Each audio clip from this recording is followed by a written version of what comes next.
맛있는 주식을 소개해드립니다. 주식 쉽게. 오랜만에 뵙습니다. 네. 안녕하세요. 사실 제가 굉장히 기다리던 시간이었는데 최근에 이제 미국의 이제 빅테크 중심으로 사실 상승세가 굉장히 좀 강한 흐름이 이어지고 있고 거기에 사실 중심에는 담당하고 계시는 이런 소프트웨어 업종이 어떻게 보면 주도를 하고 있다라고 봐야 될 것 같은데 얼마 전에 이 전망 자료가 나왔습니다. 네. 그래서 관련된 전망 자료를 소개해 주시는 날이겠죠.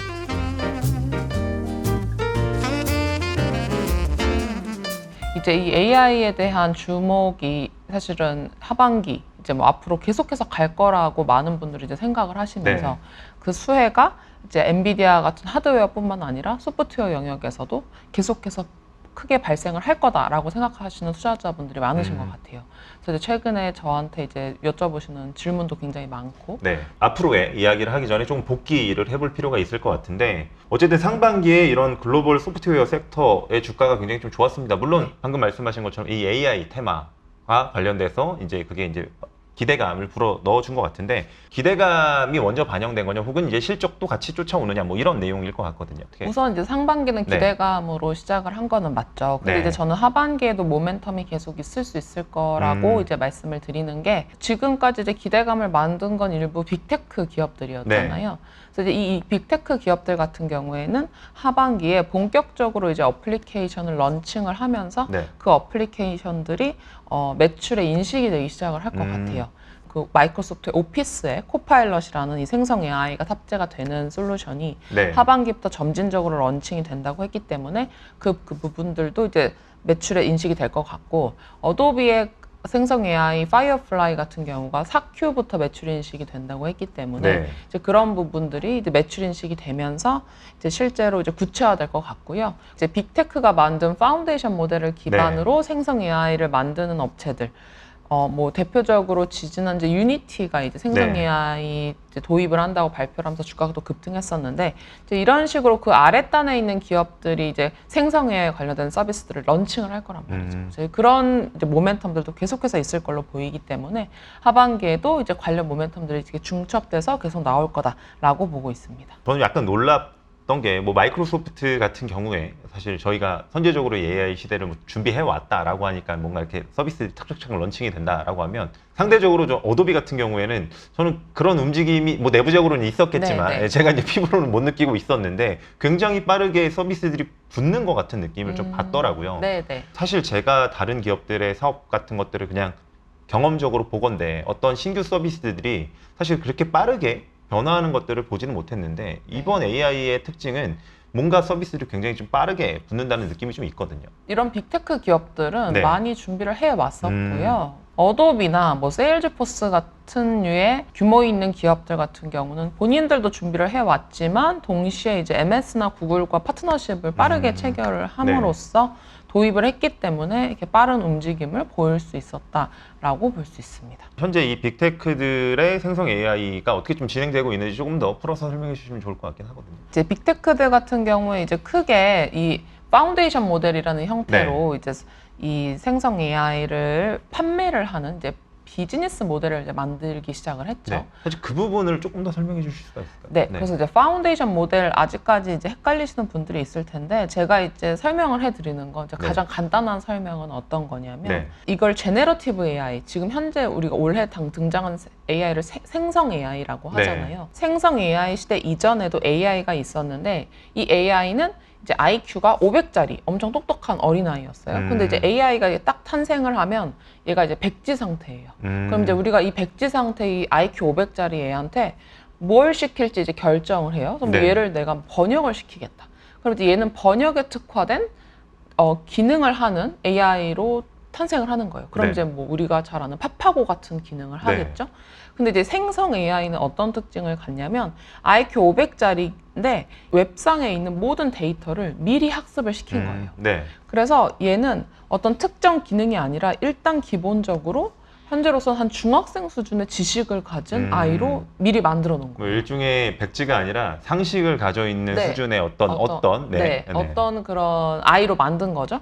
그러다 보니까 내가 얘한테 이제 번역을 시켜야겠다라고 하면 옛날에 이 백지 상태를 오로지 번역을 위해 가르칠 때는 데이터를 100의 데이터를 학습시켜야 됐다면 얘는 이미 중학생 수준의 그 지식을 갖고 있다 보니까 한 20 정도의 데이터만 학습시켜도 얘가 번역을 엄청 잘할 수 있게 되는 거죠. 이런 범용적인 데이터를 기본적으로 탑재하고 있는 모델을 우리가 이제 파운데이션 모델이라고 부른다고 보시면 돼요. 그래서 이제 파운데이션 모델을 기반으로 우리가 다양하게 이 AI를 활용을 할 수 있는 거죠. 그래서 이제 빅테크들이 이 파운데이션 모델을 만든 거예요. 네. 근데 이제 파운데이션 모델을 만들 수 있는 건 당연히 어떤 인프라와 네. 자금력을 가진 기업들만 그렇죠. 만들 수 있는 네. 거죠. 왜냐하면 우리가 잘 아는 엔비디아의 GPU가 엄청나게 많이 필요하고 네. 그리고 이제 그 GPU를 구동시킬 수 있는 클라우드 컴퓨팅 인프라도 엄청 많이 필요하기 때문에 이것들을 할 수 있는 업체들. 그래서 현재 마이크로소프트, 구글, 뭐 아마존,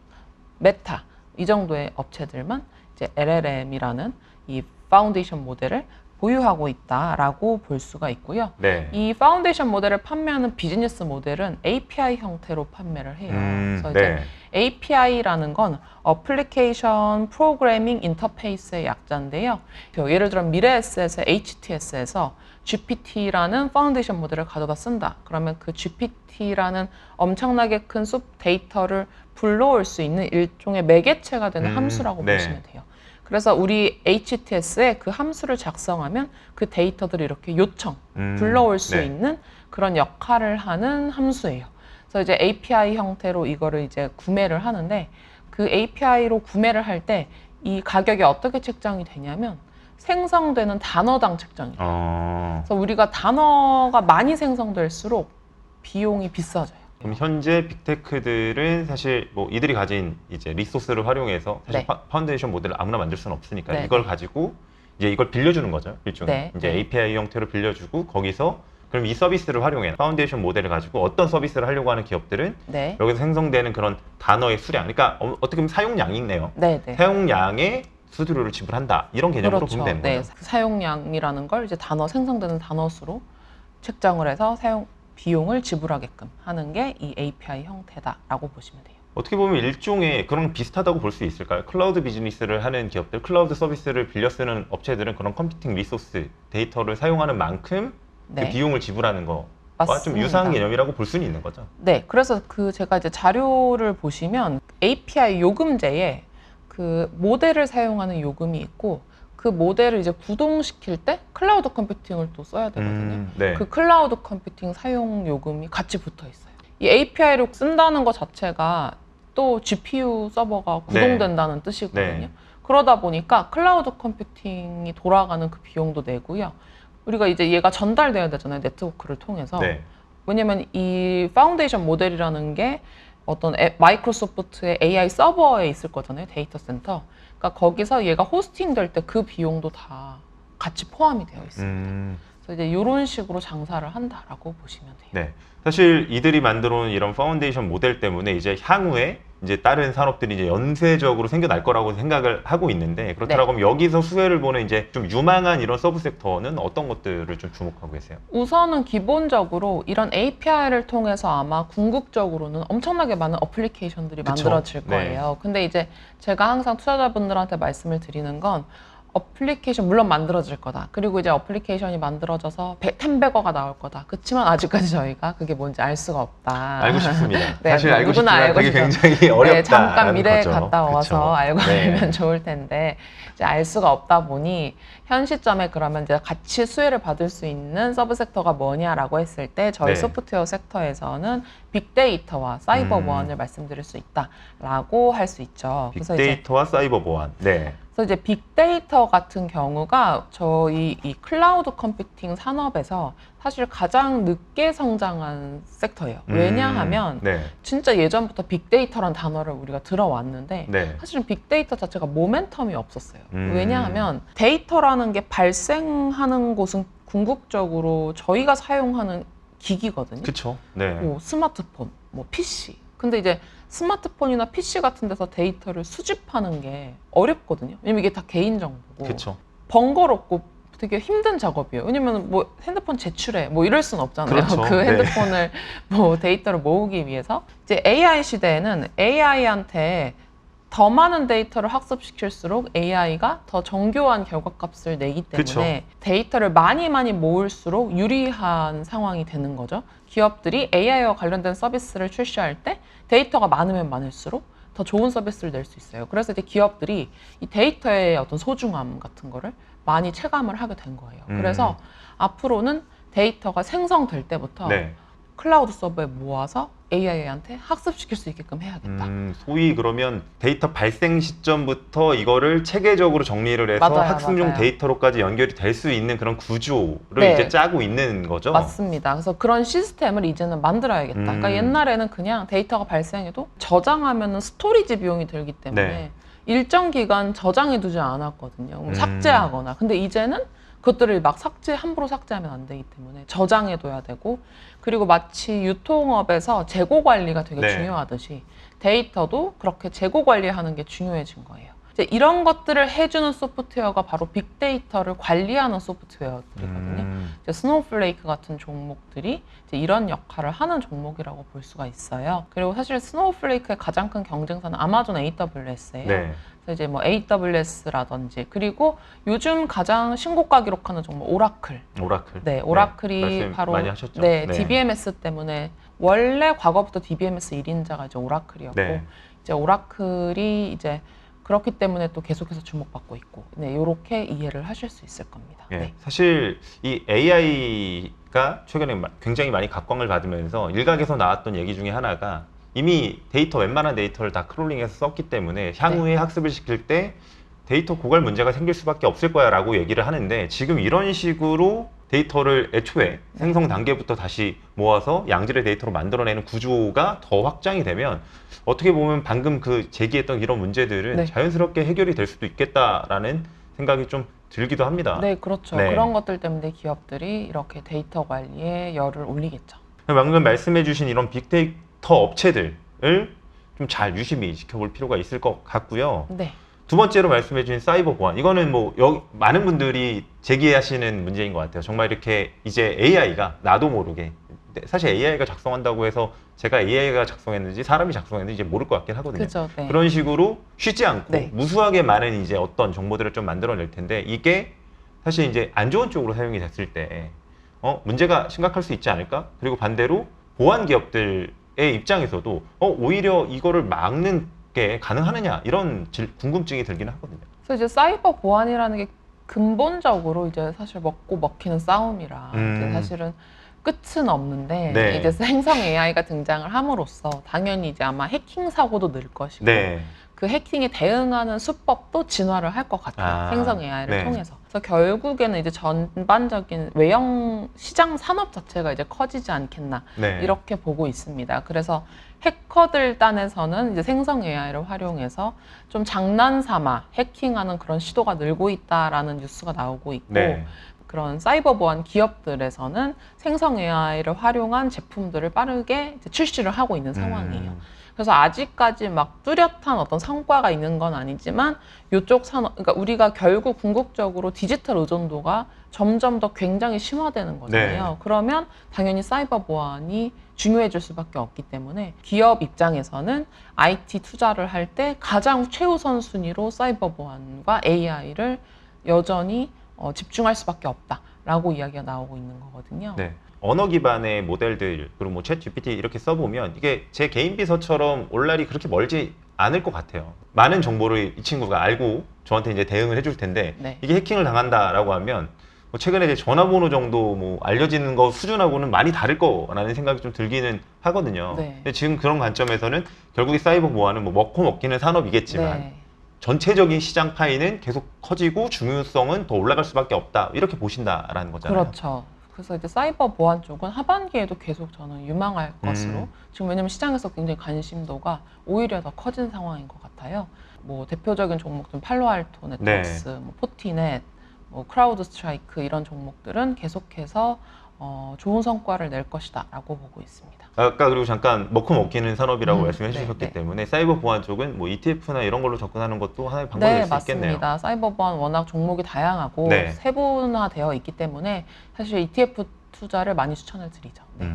사실 이제 2분기 실적 시즌이 좀 얼마 안 남았기 때문에 네, 네. 이런 실적에 대한 이야기도 잠깐 해주시면 좋을 것 같은데 지금 담당하고 계시는 업종들에 대한 2분기 실적 좀 어떻게 바라보고 계신가요? 우선은 이제 제가 담당하는 업종이 이제 네. 클라우드 컴퓨팅을 기반으로 한 소프트웨어 업종인데 사실은 1분기 실적이 예상보다 네. 좋은 경향이 있었어요. 네. 근데 이제 1분기 실적을 조금 나눠서 봐야 되는 게 클라우드 컴퓨팅 그 비즈니스 모델이 구독형이잖아요, 네. 요즘 다. 근데 이제 구독형을 두 가지로 나눌 수 있는 게 하나가 이제 고정 가격이 있고 네.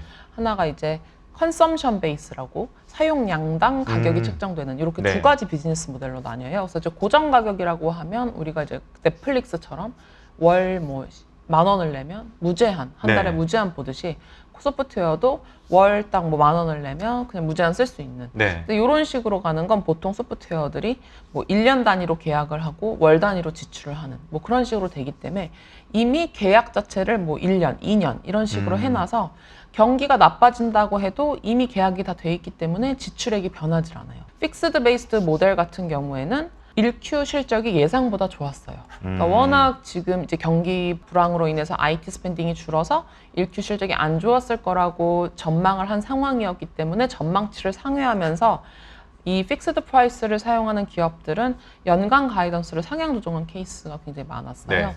그러다 보니까 이 미국 주식 같은 경우는 애널리스트의 컨센서스가 중요한데 실적 발표 때 컨센서스가 좀 상향 조정돼 있는 경우가 상당 부분 있습니다. 그래서 2분기 전망에 2분기 있어서. 전망과 이제 연간 전망에 전망이 있어서. 근데 이제 아직까지 경기가 아시다시피 막 회복한 상황은 아니잖아요. 네, 불확실성이 여전히 높죠. 불확실성이 네. 여전히 높고 그 전반적인 업황이 3Q부터는 좀 반등할 거라고 기대를 하고 있는데 아직은 2Q이기 때문에 지금이 좀 바닥일 거라고 예상을 하고 있거든요. 네. 그래서 조금 이 2Q는 보수적으로 봐야 된다라고 보고 있어요. 거기다 이제 상반기 워낙 주가가 또 강했잖아요. 네. 그래서 이제 작은 노이즈에도 주가가 빠질 수 있는 가능성이 저는 크다고 보고 있기 때문에 EQ에는 좀 보수적으로 봐야 되지 않나라고 보고 있고요.